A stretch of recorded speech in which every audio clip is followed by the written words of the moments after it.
안녕하세요. 이지의 이지하게. 오늘은 사람다움에 대해서 좀 생각해 봤습니다. 왜 이런 생각을 하고 고민을 했었냐면, 요즘 나오는 소식들이 그렇죠. 타인에게 아무런 죄책감 없이 혹은 자신의 이익을 위해서 해를 끼치거나 죽이고 또 자기 자식까지도 서슴없이 버리고 죽이는 일들이 참 보도되죠. 또 최근에는 그런 일도 있었죠. 사익을 위해서 50억이라는 일반 사람들은 쳐다보지도 못하는 그런 거금이 아무런 노력과 감정 없이 오갔습니다. 집값 폭등에 대한 폭등과 또 거기에 대한 정당 논리들이 끊임없이 쏟아지고요. 사람이 과연 악한 걸까? 욕심의 끝을 보는 것 같다. 그런 생각이 들어요. 그런데 또 자신이 가진 것을 아무런 사심 없이 내놓으면서 보는 사람을 훈훈하게 만드는 일들도 계속 보도되죠. 나만 잘 살면 된다는 사람도 있고 같이 잘 살자는 사람들이 좀 얽히고 설켜 있는 것 같아요. 자, 그러면 나는 어떤 삶을 선택할 것이고 어떤 사회가 되었으면 하는 바람을 가지고 있는가? 사람다운 것은 무엇일까? 사람답게 산다는 게 과연 어떻게 하는 것일까? 신앙적으로나 아니면은 또 우리 세상의 뭐 어떤 윤리적으로나 그런 고민들을 하다가 이런저런 자료들을 보니까 먼저 공자는 사람다움은 각자의 이름에 부합하는 태도와 위의를 갖추고 재래를 집행할 때는 속임없는 진심으로 또 마치 눈앞에 있는 듯이 공경을 다해서 그러면서도 절차에 맞는 형식을 추구하기보다 차라리 애도하는 마음을 다하는 것이라고 그렇게 말을 했어요. 그런데 여기서 차라리는 그냥 살짝 양보할 것이지 거기에 대해서 소홀히 해라. 그러니까 형식을 아예 무시하지는 말라는 얘기인데 차라리 애도하는 마음을 더 강조해서 가져라라는 말을 했어요. 매사에 진심을 다하는 자세를 말하는 것 같습니다. 그리고 거기에는 인을 말하는 것처럼 타인을 공경하고 사랑하는 마음이 깔려 있어야 된다고 말이죠. 음, 노자도 비슷하게 말한 것 같습니다. 상선약수를 말했는데 그 말은 아마도 이런 뜻 같아요. 물은 아래로 흘러가죠. 그러다가 이제 깊은 혹은 얕은 골을 만나면 억지로 치고 나가려고 하지 않죠. 다 채워질 때까지 기다리기도 하면서 또 커다란 바위나 산과 같은 장애물을 만나면 뚫고 가지 않죠. 옆으로 돌아가죠. 그러면서 결국 가장 낮은 곳에서는 온갖 더러운 것들을 다 품고 와서 가만히 고여 있으면서 그 물을 투명하게 해주죠. 찌꺼기들이 다 가라앉을 때까지 고요하게 기다리죠.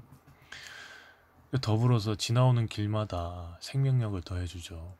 이것처럼 사람도 삶을 물처럼 사는 것이 사람다움이라고 그렇게 말하는 것 같습니다. 서양에서는 이제 칸트도 그렇지만 거기와 더불어서 윤리에 대해서 굉장히 관심을 가졌던 철학자 레비나스가 있죠. 이 사람은 뭐라고 말했냐면 사람답게 사는 삶은 다른 사람의 눈뜨고 거듭 깨어나는 삶이다 라고 말했어요.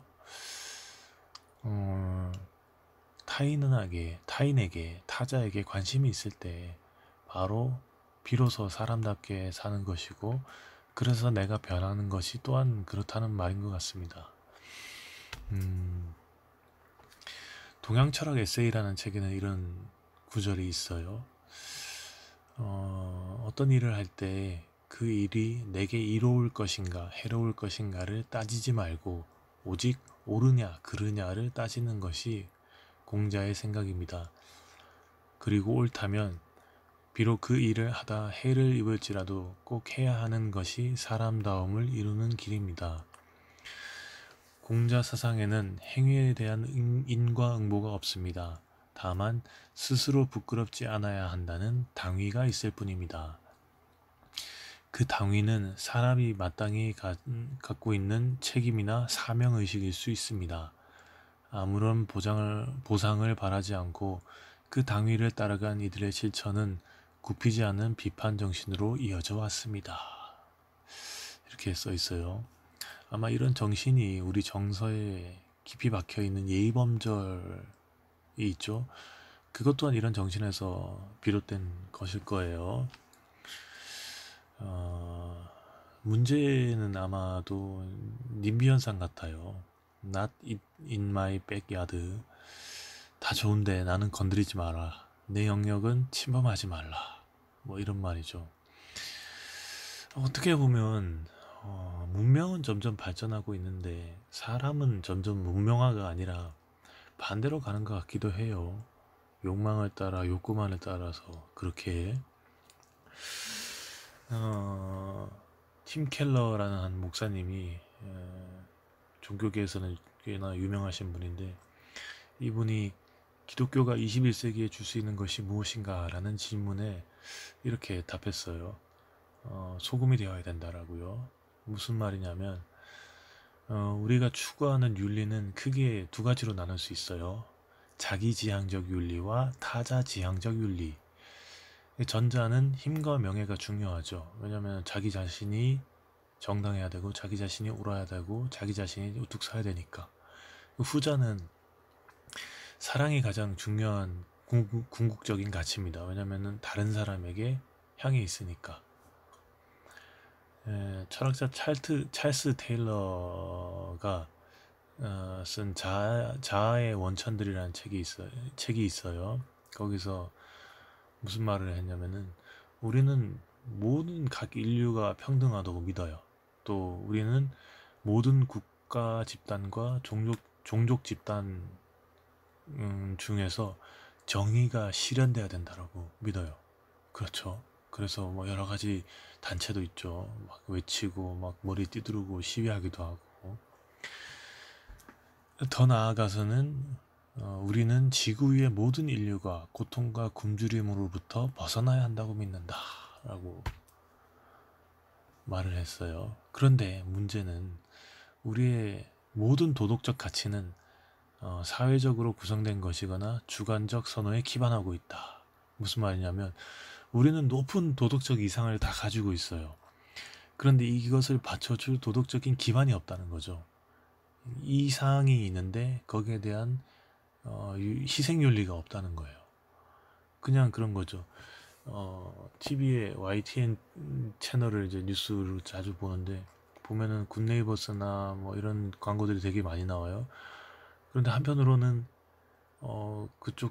그쪽에서 막 이 정치적으로 막 그런 것들 자금을 막 이용하고 막 그런 것들이 있잖아요. 근데 한편으로는 또 사람을 살리는. 근데 그 사람 살리는 움직임에 내가 월 10,000원을 투자했다. 나는 10,000원을 기부했다. 이걸로 나는 끝인 거죠. 이게 자본주의 윤리의 맹점인데 여기에 이제 철학사 그 찰스 테일러가 이제 이런 지적을 한 거죠. 높은 도덕적 이상을 가지고 있지만 이것을 받쳐줄 도덕적 기반은 없어요. 이상은 있지만 희생윤리는 없어요. 그래서 뭐라고 말하면은 자신 스스로에게 솔직하라고 그리고 내면의 빛을 따라가라고 말을 합니다. 아마도 종교의 영향만은 아닐 거예요. 세상의 소금, 맛을 내는 고기도 뭐 채소도 다 소금이 있어야 어느 정도 맛이 나잖아요. 그런 소금이 되기 위해서는 나 자신의 욕망이 가득 담긴, 그러니까 내가 애써 합리화하면서 회피해왔던 내 민낯, 그것을 마주한 후에 나오는 마음의 소리를 따라가라고요. 이 민낯을 굉장히 마주하는 것을 강조했던 한국의 또 철학자가 있습니다. 강신주 선생님이 역시 말을 해요. 자신 스스로의 민낯을 아주 철저하게 대면해야 된다고요, 사람은. 그러면 내가 얼마나 보잘것없고 평범하고 비루하고 지루한 사람인지 알게 된다고요. 그리고 그때가 되어서야 다른 사람을 볼 수 있게 돼요. 된다고요. 진정으로. 그리고 사랑할 수 있게 된다고. 그때 다 내어주려고 하면 안 된다고. 한 공기의 밥을 내어주는 것처럼 배고픈 사람한테 한 공기의 사랑을 내어주라고 얘기를 해요. 이것이 사회를 이루고 살아가는 사람이 삶을 사는 방법이라고요.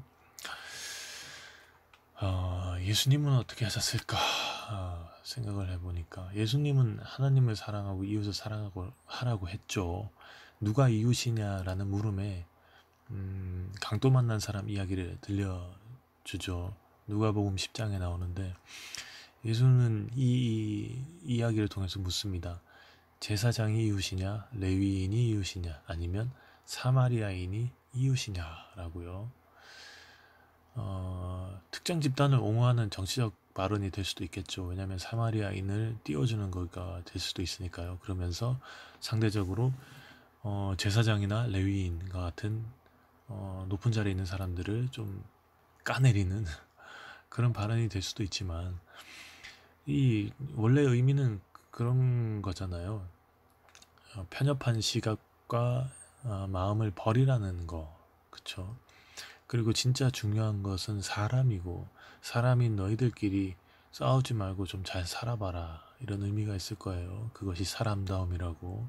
그래서 예수님도 소금을 두고 너희끼리 화목하라고 그렇게 말씀을 하셨죠.